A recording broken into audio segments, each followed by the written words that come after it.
Hello, welcome to Center Stage. We are here at the CTE studios with Ann Williams, who is going to be talking to us today. We are shining a light brightly on her and her commitment to the Sioux Falls School District. You've been an administrator for a number of years. I think that's how I first met you a long time ago. But tell me a little bit about Ann Williams. Well, this is my 23rd year in the district. So it's been a great experience for me. I've worked with a lot of wonderful people. And I've been fortunate to be able to be in different variety of schools in terms of size and support services. So yeah, it's been a really, as I said, I feel very fortunate to be in our district and to serve our students. Right, so 23 years. Did you start as an administrator or a classroom teacher? I started in Sioux Falls as an administrator. My first year I was an assistant principal at Hawthorne Elementary, and from that I became the principal at Robert Frost. And I was at Robert Frost for 7 years, and then I was able to open up Discovery Elementary to be a part of that process. And I was at Discovery Elementary for 8 years. And then from that I went to Cleveland Elementary and was principal there for 5 years. And now I'm at Renberg Elementary and coordinator of specialized schools. You've kind of all popped around the district then, just made your way around the district. Yeah. Yeah, very good. So your start in education, at what point in your life did you realize this is what I want to do? Yeah, well, you know, when I was a senior in high school, I wrote a paper about Public Law 94-142, and that's when they first started out. And that made me interested in special education. So when I went to college, I double majored in elementary education and special education because I created a real love for teaching, working with special education. So my first job, I taught in Wyoming in a resource room. Loved it for 4 years, and then we moved back to South Dakota, and then I taught regular ed for 3 years. So as a classroom teacher, my love became from writing a paper and how to serve kids, maybe through that different lens, because they're differentiated instruction that we need to meet their needs with special education. Okay, so that was a pretty important senior project for you then. It was life-changing. Yes, exactly. Yeah. Sure. So you said you were in Wyoming. Are you a native of South Dakota, or where? No, how did you end up here? Yeah, my husband had a job. I met him my senior year in college at USD, and he, out of the business school, got a job in Wyoming. So we moved to Casper, Wyoming, and that's where I taught when he got a job there. And then from there we moved back. We got lonesome for South Dakota and for family and our state, and so we moved back to Pierre, and that's where I taught there, and then I was also a principal there too. Okay, wonderful. And family along the way? 2 sons. Yeah. Yes, yeah, and yes, we're very fortunate to have 2 sons, and they're both living in Sioux Falls, both graduated from college, and it's great to have them here in the city too. Yeah, well, definitely we like to keep our students around. So yes, yeah. The great level of educated students, and we like to keep them in Sioux Falls, so we're grateful for that they're contributing members of the community as well. So what does Ann Williams' day look like? Yeah, the day is great because you don't really know what the day will bring. You have a list of to-do things, but sometimes things come up with students or a parent question or a staff question. So sometimes that can be a little bit of but that part of it I enjoy, to kind of meet needs wherever they may be during the day. So you know, every day, luckily at Renberg, I've been able to be in classrooms every day, just checking in, seeing what students are learning.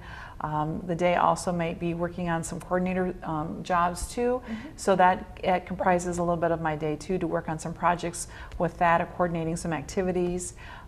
So yeah, it's just, as I said, working with staff, visiting with kids, in terms of maybe it's a social skill we're working on or a certain area of growth that they need to address, visiting with parents about things. So the day can be comprised just at different entities, either in the classroom or in the lunchroom or on the playground or in my office or conference room. Yeah, constantly on the go. Yeah. Renberg is our smallest school in the district, but an important school for us, and I know the people who attend Renberg, the parents who have their children there, absolutely love that school. You know, it's a little gem out in the prairie. It's just, you know, it's the smallest school. We have only 200 students, and, you know, the parents really love it because sometimes they come from smaller, they grew up in a smaller town in South Dakota, so they have the best of both worlds, I'll say. You know, we have that small classroom or that small community at our school, but then we have all the great Sioux Falls School District services. So we have the best of both, being at Renberg, and it is a wonderful community of teachers, of staff, parents, children. So yeah, it's a great community. Right. I know sometimes, you being on the way north end of the district, we talk a little bit about how it is kind of a different world out there. Small little gem, as you said. Also, it's the only rural area we have in the Sioux Falls School District. We do have a couple of gravel roads out there, and I know that if we have weather or certain circumstances, that poses a challenge for you that the rest of the city really sometimes doesn't experience the same thing. That's correct. Yeah, we have sometimes power outages that because of our electricity out there. So every one of our classrooms have lanterns with batteries, so they know that we have to work through that. Sometimes problem solve. Right. Yeah, exactly. And sometimes with our busing, because they go to a lot of rural areas, we have to adjust a little bit of a release time to give them more time to get to those rural locations at dismissal, so they can get to their next busing at McGovern Middle School. So yeah, there's certain times you have to adapt a little bit just due to our location and the weather that might happen out on the prairie. Right. And we say, you know, it seems like Renberg is such a jaunt to head out to Renberg, but it is just a peaceful, nice location where it's that school that everything seems calm and just you get out of the city a little bit and you kind of forget sometimes that there is that big of a difference. Right. But ironically, my trip to Renberg is not any longer the amount of time it takes me to when I went to my other schools. So it's the same amount of time. Sure. Yeah. So it's really interesting. But I think with traffic, it just works out to be the same time. But it's just, you said it's straight interstate, so it's a little bit, as you said, it's a little more peaceful drive. Right. So also coordinator of specialized programs. So tell us a little bit about what that entails. It's a new position this year, so we're kind of learning together what that means, the specialized schools. But I have the great honor to work with a lot of great principals at these specialized schools and to help them with certain projects that they might have. This year I've been spending quite a bit of time with the computer immersion schools, the Code to the Future schools, and helping the principals there with their epic builds and providing some community support. So we have programmers that come in from businesses that provide feedback to the students about their projects that they're doing in their epic builds. We're also encouraging them to come in so they can explain to them how what they're doing now can relate to a career later in their life from what they're doing, and it's been wonderful. The businesses have been so giving of their time to come into our schools, and they've been so impressed by what our children know in the elementary schools about coding and the projects that they're making, and our kids are very excited to show them, and then they can show what they do in the real world with the skills that they're learning right now. So it's a great bridge between school life and work. We also work through corporate sponsors too to see if they'll financially support some of our projects, because sometimes that can be challenging with what they need for their projects to get to that. So the community has been very supportive of that, so coordinating that with our principals has been a very rewarding activity. Right. And we have Code to the Future in 3 schools, Hayward, Lowell, and Annie Sullivan. Right. And moving to middle school next year. Yeah, so there is obviously work to be done in that transition as well. Right. And so that's a program where kids are spending time learning to code, which if you haven't seen that program yet, it's pretty remarkable. The kids are using basic coding skills, and not only does that create a project for them, but it develops their critical thinking skills, their processing skills, and that type of thing. it's really exciting to see the kids be excited about that. Very engaged. Yeah, Yeah. they love doing the projects, and it's been great. Yes, yeah. The other things with coordinator position, also helping with like the honors program, answering parent questions about how that application process works for the challenge centers. I've been doing some work with that, and then helping the gifted teachers district-wide, doing some projects with the website. So it's just kind of a variety of different things based on the need of the specialized school or a parent request that I can help facilitate for them that they may have a question about. And the specialized schools, really, the philosophy behind that is we want to give parents a choice for their children. If there is a special interest area or an area, oh, I feel like my child is, you know, very much into this particular area. So we have the Spanish Immersion School, we have Eugene Field's A+ school, which is arts and academics, the Code to the Future schools. I'm forgetting All City, that's a parent involvement school. Right, yes. So there really are a lot of choices in Sioux Falls. As our mission statement, multiple pathways for children. So yeah, if a child has a certain interest or an aptitude and wants to pursue something, as a district we try to provide that for that child and for that family. Right. So how much of your day, I'm guessing it can't be evenly divided just because some days you're doing more coordinator work than you are exactly. It depends needing on the to day. do with principal work and such. Right. You know, and students always come first. So if there's a student need, that always comes first at the school level, and then you just kind of work through the specialized school part of your day later in the afternoon, maybe after dismissal. So it's not really always an even split. It's based kind of on the project or the need of the specialized school and the need of the child or the teacher that at that day. So yeah, it's not really clean that way. Yeah, your connection with the business community. What have you learned about the businesses out there in Sioux Falls? They are so positive. They're so supportive of the schools. They're very interested to learn what they're doing. They know that they're part of our community. So it's been great. It's been the interaction has been, as I said, well received from businesses when I visit with them about the Code to the Future schools, and they see workforce development. I mean, they're always looking for programmers, so that's really intriguing to them. And again, they're very kind and want to help in any way that they can, either with people or potentially maybe a monetary option too.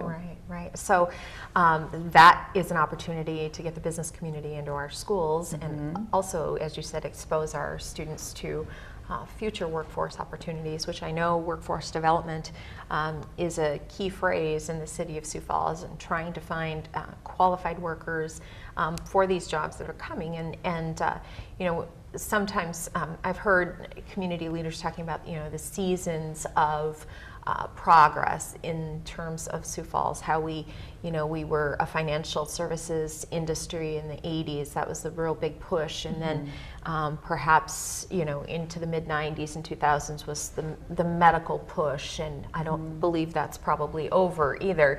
And then you kind of look at with Dakota State University and everything that they provide in terms of computer training and cybersecurity and all of those types of things.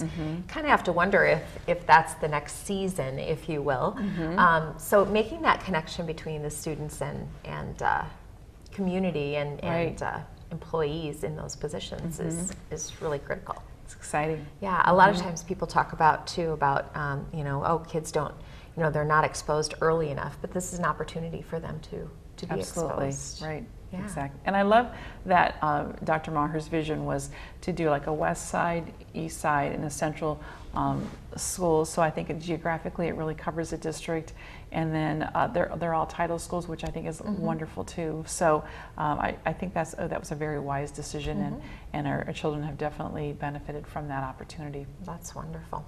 Well, I could learn a thing or two, I think, about coding from those kids, because I've attended a couple of epic builds, and they are spot on. They know how to make their little characters move, and I know I'm not using the right terminology. The robotics, yes, with Legos, yes. So it's pretty impressive. And how has education changed, do you think, in the time that you've been involved? Yes, well, I think it's changed in terms of, I think, technology. Boy, when I started, you know, 30 years ago, it was, computers were very just getting off. The big box computers. Right, that were exactly. And now it's, Google Docs, and we communicate more by email and text rather than by phone. So I think technology's changed over the years. I also think the community has been much more involved in schools, which I love that. That's great to have that connection between our businesses and our churches. I mean, we're really feeling like as a community we're working together.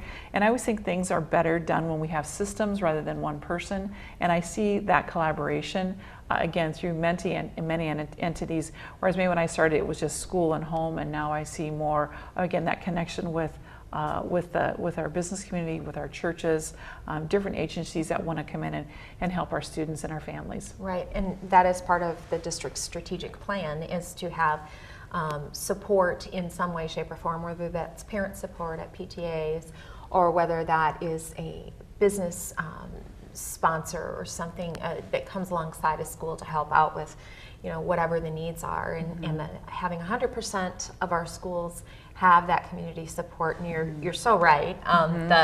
The relationships that have been established, and it's programs like Code to the Future, and it's programs like, or even like neighborhood schools, where we're welcoming people in and helping them see the benefits to our students and the benefits for our students to see into the future and what their careers might look like. Because when I started, we didn't have business partners or church partners, and both the schools that I've been at, Cleveland and here at Renner, our church connections are wonderful, that they provide support through clothing or through financial, or just coming in and volunteering in our schools. So yeah, just through the schools that I've been fortunate to be a part of, it's just really nice to see that connection with our kids and coming in. So yeah, and the other thing I think I've noticed since the change, which I think has been great, we differentiate much more now too. It was usually one size fits all when I started, and now we really look at ultimately each child and how they're learning and how we can meet their needs, either in enrichment or maybe providing additional time and practice and differentiating our teaching to meet their needs. So I think that's been a real plus, and kudos to our teaching staff, because they really look at that whole child, beyond that academic piece, also that social piece, teaching that whole social component. And like you said, relationships are so important, and our teachers do such a wonderful job of developing that whole child beyond just one size fits all. We really look at that child as an individual, which is fantastic. Yeah, and it is making the connection also between student and teacher, and those relationships, understanding them, the teacher understanding, okay, we have a couple of different assessments that we use to say, all right, we're maybe not as strong in this particular area of math, but maybe you've got fractions mastered, which I don't know. That's always been a challenge for me. I can get the basic fractions, but it's like when you're starting to multiply and divide fractions,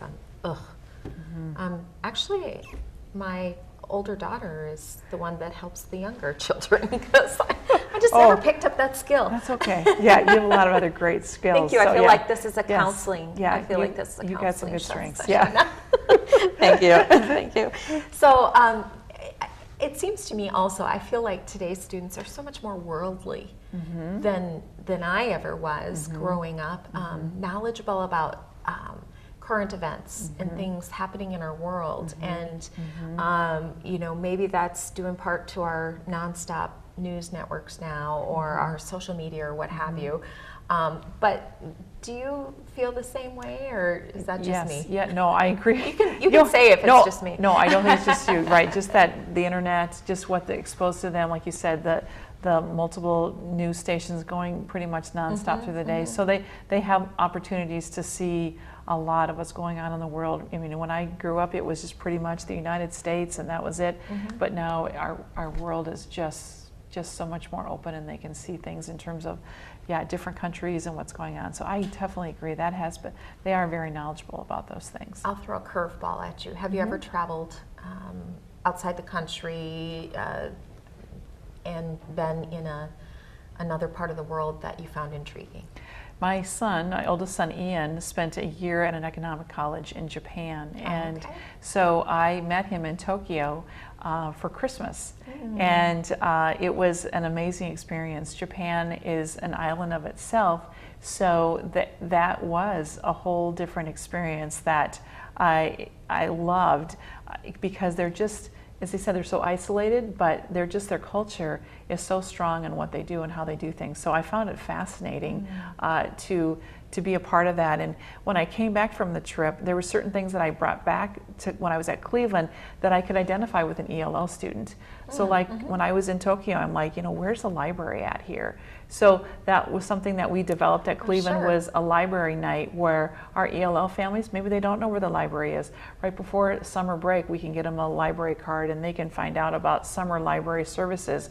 So because those are things that I experienced kind of as an ELL person coming into Japan and not knowing the language, not knowing the services. So that helped me grow as an educator when I came back to Cleveland to say, God, I kind of get what an ELL student goes through, and how can we provide support beyond the school year in those summertime, because some of those resources they may not know about.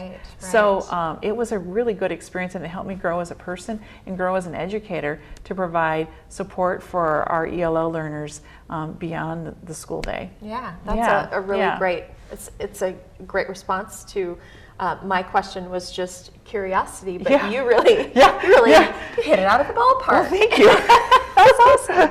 So, and we didn't even have that planned, really. So, what about reading? Are you a reader?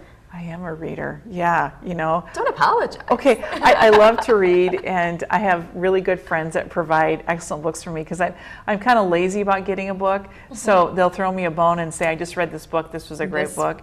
And I'm kind of and I'm kind of old school. I'm kind of traditional. I like a book to turn the pages. I'm not really an iPad e-book. So again, I'm very, very fortunate to have lovely friends that take care of me, and I like to read fiction and nonfiction. I don't really have one preference, but before I go to bed every night, I like to spend some time reading, just because it gets my mind off something, and I can kind of get into that book. So I do love to read. I love talking about books that we read. I'm not per se in a book club, because I don't know if I could keep up with the pages every week, because some days, you know, I read a lot, you know, at night before I go to bed, I should say, but then you could have a blizzard day, and then you could have a lot of time to read. So it really varies. And I like reading all sorts of different kinds of text, professional reading, as I said, non-professional, and just get absorbed in a book before I go to bed at night.